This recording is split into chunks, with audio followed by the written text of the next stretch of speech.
నమస్తే అండి, welcome to my channel Shobha kitchen and tailoring. నేను మీ శోభ. ఈరోజు స్పెషల్ స్నాక్ రెసిపీ అండి. మనకు చపాతీ పిండి అలాగే ఇంట్లో ఆలుగడ్డలు ఉంటే సరిపోతుందండి. స్నాక్స్ ప్రిపేర్ చేసుకోవచ్చు. ఇక్కడ నేను చపాతీ పిండి ముందుగానే కలిపి తీసుకున్నానండి. వీడియో లెంత్ ఎక్కువ అయిపోతుందని ఇలా మనం చపాతీ పిండి ఎలా అయితే కలుపుకుంటామో అలా కలిపి తీసుకున్నాను.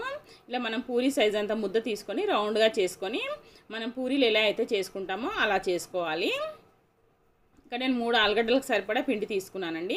మనకి 1 కప్పు పిండి అయితే సరిపోతుంది. నేను 2-3 చపాతీలు చేసుకున్నాను కాబట్టి కొద్దిగా పిండి ఎక్కువగా తీసుకున్నాను.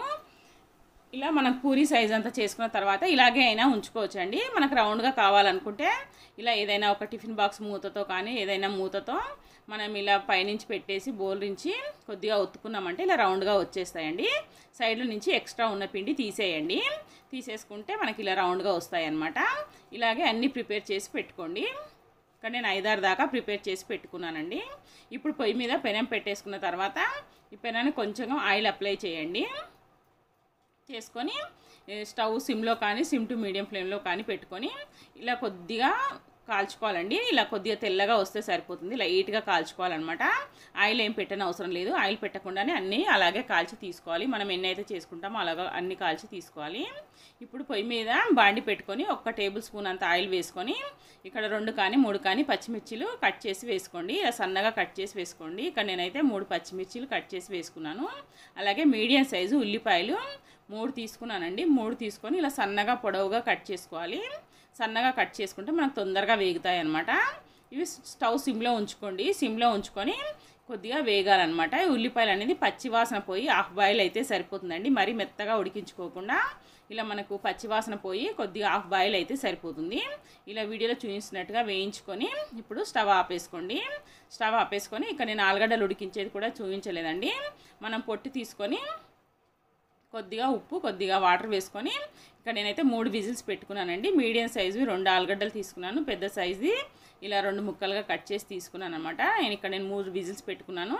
ఆలుగడ్డ సైజుని బట్టి 3 కానీ 4 కానీ విజిల్స్ పెట్టుకుంటే మెత్తగా ఉడికిపోతాయి. ఇలా మనకి పొట్టు తీసి ఉడికించుకున్నాను అనమాట. ఇలా ఆలుగడ్డలు ముక్కలుగా చేసుకున్న తర్వాత మనం ముందుగా వేయించుకున్న ఉల్లిపాయలు మొత్తము ఈ ఆలుగడ్డలో వేసేయండి.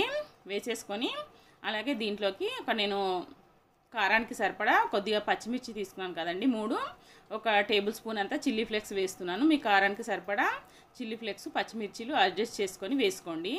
ఈ చిల్లీ ఫ్లేక్స్ వేసుకున్న తర్వాత నేను ఆలుగడ్డలు ఉడికించేటప్పుడు కొంచెం ఉప్పు వేసాను అనమాట. అందుకే ఇప్పుడు 1 పావు టీ స్పూన్ అంతా ఉప్పు వేసాను. అలాగే కొంచెం కొత్తిమీర సన్నగా తరిగి వేయండి. వేసుకొని ఇవన్నీ మొత్తం బాగా కలిసేటట్టుగా కలిపేసుకోండి. మనం ఉప్పు వేసాం కాబట్టి ఉప్పు చిల్లీ ఫ్లేక్స్ మొత్తం ఇలా బాగా కలిసేటట్టుగా కలిపేసుకోండి. ఇలా మొత్తం కలిసేటట్టుగా కలుపుకున్న తర్వాత ఇప్పుడు ఈ బౌల్ పక్కన పెట్టేసుకోవాలి. ఈ బౌల్ పక్కన పెట్టేసుకొని మనం ముందుగా చపాతీలు ప్రిపేర్ చేసాం కదా, దీనిపైన 1/2 టీ స్పూన్ అంతా రెడ్ చిల్లీ సాస్ వేసుకోండి. వేసుకొని ఇలా పల్చగా మొత్తం అప్లై చేసుకోవాలండి. చపాతీ మొత్తానికి అప్లై చేసుకున్న తర్వాత కొద్దిగా చీజ్ వేసుకోవాలి. ఈ చీజ్ మీకు ఇష్టమైతే వేసుకోండి, వేసుకోకపోయినా పర్వాలేదండి. మనం ఆలుగడ్డ ప్రిపేర్ చేసుకున్నాం కదా, అదొక్కటి వేసుకున్నా సరిపోతుంది. ఇలా కొద్దిగా చీజ్ వేసుకున్న తర్వాత మనం ఆలుగడ్డ ప్రిపేర్ చేసి పక్కన పెట్టేసాం కదా, ఇది కూడా కొంచెం తీసుకొని దీనిపైనుంచి పెట్టేయండి. సగం చపాతీ వరకు పెట్టుకుంటే సరిపోతుందండి. ఇలా కొద్దిగా తీసుకొని సగం చపాతీకి ఇలా పూర్తిగా పొర వరకు పెట్టేసుకోండి. పెట్టేసుకున్న తర్వాత మళ్ళీ పైనుంచి కొంచెం చీజ్ వేసుకోండి. ఈ చీజ్ అనేది మీకు ఇష్టం అయితే వేయండి, వేసుకోకపోయినా పర్వాలేదండి, టేస్ట్ అనేది బాగుంటాయి. ఇలా వేసుకున్న తర్వాత ఇప్పుడు రెండో వైపు నుంచి ఇలా చపాతీ తిప్పి పెట్టేసుకోండి. పెట్టేసుకొని అన్నీ ఇలాగే ప్రిపేర్ చేసి పెట్టేసుకోవాలండి. మనం ఎన్నైతే చేసుకుంటామో అన్నీ ఇలా ప్రిపేర్ చేసి పెట్టుకోవాలి. ప్రిపేర్ చేసి పెట్టుకున్న తర్వాత మళ్ళీ పొయ్యి మీద పెనం పెట్టేసేయండి. పెట్టేసుకొని కొద్దిగా ఆయిల్ వేసుకొని ఆయిల్ అప్లై చేసుకోవాలి. పెంకకి ఆయిల్ అప్లై చేసుకొని మనం ఒక్కొక్కసారి 2 కాల్చుకోవచ్చండి. ఇలా పెట్టేసుకొని స్టవ్ సిమ్ టు మీడియం ఫ్లేమ్లో కానీ సిమ్లో కానీ పెట్టుకొని కాల్చుకోవాలండి. ఇలా ఒకవైపు కాలిన తర్వాత రెండో వైపుకు తిప్పేసుకోండి. ఇలా ఒక వైపు మంచిగా కాలిన తర్వాత రెండో వైపుకు తిప్పేసుకోవాలండి. ఇలా స్టవ్ అనేది హైలో పెట్టకండి. హైలో పెడితే మనకి లోపల చీజ్ వేసాం కాబట్టి మనకి ఇది స్టవ్ సిమ్లో కానీ సిమ్ టు మీడియం ఫ్లేమ్లో కానీ పెట్టుకొని కాల్చుకోవాలి.